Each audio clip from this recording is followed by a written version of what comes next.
But I want to talk a little bit more about, or just remind everybody that emotions are data. A lot of times we don't want to deal with those uncomfortable emotions because they don't feel good.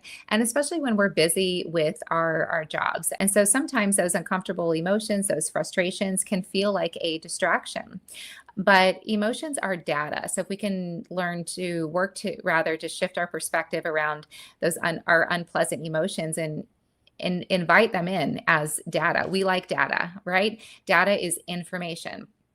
It is useful information, and that's what your emotions are. So they are signaling you on what you need to pay attention to. So whatever is getting your attention, give it your attention, and you're ultimately going to save time in doing so.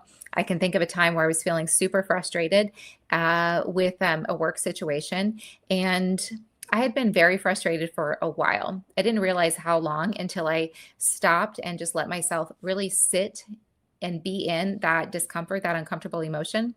And once I did, what I did was I got curious about why I was feeling the way that I was feeling. So first I identified the emotion, and then I got curious about where it was coming from and why I felt the way that I did. And with that, I was able to very quickly get to the root cause. And then I realized of why I felt the way that I was feeling. And then I realized, oh my goodness, I've been feeling like this for years.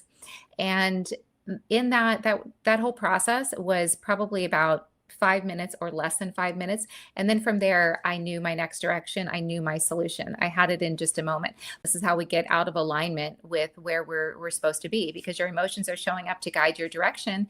And when you're ignoring your emotions, well, you're ignoring yourself and you're not accepting yourself. So this is why you always want to acknowledge, even label the emotion, get curious about why it's there, and ultimately accept however you're feeling.